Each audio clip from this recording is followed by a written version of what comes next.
ನಮಸ್ಕಾರ ವೀಕ್ಷಕರೇ, ಕರುನಾಡಿನ ಸಮಾಚಾರ ನ್ಯೂಸ್ಗೆ ಸ್ವಾಗತ. ನಾನು ಋಷಿಕಾ ನಾಗ್. ನಾರಾಯಣಪುರ ಬಲದಂಡೆ ಹಾಗೂ ಎಡದಂಡೆ ಕಾಲುವೆಗಳಿಗೆ ನೀರು ಹರಿಸುವಂತೆ ಒತ್ತಾಯಿಸಿ ಬೃಹತ್ ಹೋರಾಟ ಮಾಡಲಾಯಿತು. ಏಪ್ರಿಲ್ 15ರವರೆಗೆ ನೀರು ಬಿಡುವಂತೆ ಮುಖ್ಯ ಇಂಜಿನಿಯರ್ ಕಚೇರಿಯ ನಾರಾಯಣಪುರ ಎದುರುಗಡೆ ಅನಿರ್ದಿಷ್ಟಾವಧಿ ಹೋರಾಟವನ್ನು ಮಾಡಿ ಒತ್ತಾಯಿಸಿದ್ದಾರೆ. ಕರ್ನಾಟಕ ರಾಜ್ಯ ರೈತ ಸಂಘ ಹಾಗೂ ಹಸಿರು ಸೇನೆ ಸಂಘಟನೆ ವತಿಯಿಂದ ನಾರಾಯಣಪುರ ಬಲದಂಡೆ ಹಾಗೂ ಎಡದಂಡೆ ಕಾಲುವೆಗಳಿಗೆ ಏಪ್ರಿಲ್ 15ರವರೆಗೆ ಕಾಲುವೆಗೆ ನೀರು ಹರಿಸುವಂತೆ ಒತ್ತಾಯಿಸಿ ಬೃಹತ್ ರ್ಯಾಲಿಯನ್ನು ಹಾಗೂ ಅನಿರ್ದಿಷ್ಟಾವಧಿ ಹೋರಾಟವನ್ನು ಮುಖ್ಯ ಇಂಜಿನಿಯರ್ ಕಚೇರಿಯ ನಾರಾಯಣಪುರ ಎದುರುಗಡೆ ಹಮ್ಮಿಕೊಳ್ಳಲಾಗಿತ್ತು. ಅವರ ಹೋರಾಟಕ್ಕೆ ಬೆಂಬಲವಾಗಿ ನಾರಾಯಣಪುರ ಬಲದಂಡೆ ಅಡಿಯಲ್ಲಿ ಬರುವ ಲಿಂಗಸಗೂರು ತಾಲೂಕಿನ ವ್ಯಾಪ್ತಿಯ ಗ್ರಾಮಗಳಾದ ಪೋಲಬಾವಿ ತಾಂಡ, ಗುಂತಗೋಳ, ಗೋನವಾಟ ತಾಂಡ, ಮಿಂಚೇರಿ, ಕಾಳಾಪುರ, ದೇವಬೂಪುರ, ಪಾರಾಂಪುರ ಸೇರಿದಂತೆ ಅನೇಕ ಗ್ರಾಮಗಳ ರೈತರು ಹೋರಾಟದಲ್ಲಿ ಭಾಗವಹಿಸುವುದರ ಮುಖಾಂತರ ಕೃಷಿ ಜಮೀನುಗಳಲ್ಲಿ ಈಗಾಗಲೇ ಭತ್ತ, ಸಜ್ಜೆ, ಶೇಂಗಾ, ಹೆಸರು, ಕಬ್ಬು ಸೇರಿದಂತೆ ವಿವಿಧ ಬೆಳೆಗಳಿಗೆ ಪ್ರಸ್ತುತ ವಾರಾಬಂದಿ ಪ್ರಕಾರ ನೀರು ಪೂರೈಸಲಾಗುತ್ತಿದ್ದರೂ ಈ ಬೆಳೆಗಳು ಬೆಳವಣಿಗೆಯ ಪ್ರಮುಖ ಹಂತದಲ್ಲಿದ್ದು 15 ಏಪ್ರಿಲ್ 2026ರವರೆಗೆ ನಿರಂತರವಾಗಿ ನೀರು ಪೂರೈಕೆ ಅತ್ಯಂತ ಅಗತ್ಯವಾಗಿದೆ. ಈ ಪ್ರದೇಶದ ಭೂಮಿ ಕೆಂಪು ಮಿಶ್ರಿತ ಮಸಾರೆ ಸ್ವಭಾವದ್ದಾಗಿರುವುದರಿಂದ ಬಿಸಿಲಿನ ತಾಪಕ್ಕೆ ಬೇಗ ಒಣಗುವ ಸಾಧ್ಯತೆ ಇದೆ.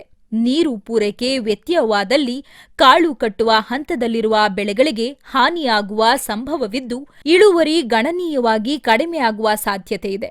ಆದ್ದರಿಂದ ರೈತರ ಹಿತದೃಷ್ಟಿಯಿಂದ 15 ಏಪ್ರಿಲ್ 2026ರವರೆಗೆ ನಿರಂತರವಾಗಿ ನೀರು ಹರಿಸುವಂತೆ ಕರ್ನಾಟಕ ರಾಜ್ಯ ರೈತ ಸಂಘ ಹಾಗೂ ಹಸಿರು ಸೇನೆ ಸಂಘಟನೆ ಪದಾಧಿಕಾರಿಗಳ ಮುಖಾಂತರ ನಾರಾಯಣಪುರ ಬಲದಂಡೆ ರೈತರು ಮಾನ್ಯ ಅಭಿಯಂತರ ಅವರಿಗೆ ಮನವಿಯನ್ನು ಸಲ್ಲಿಸಲಾಯಿತು.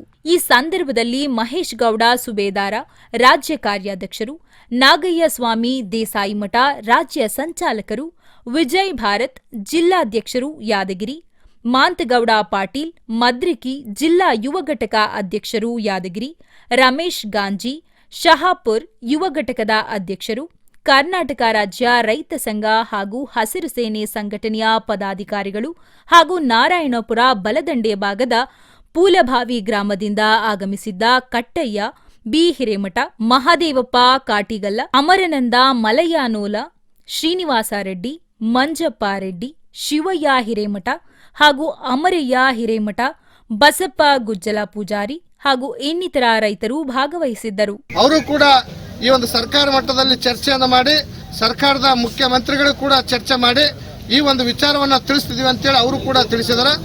ಈ ಒಂದು ಹೋರಾಟ ಅನಿರ್ದಿಷ್ಟಾವಧಿ ಹೋರಾಟ ಮುಂದುವರಿತದ.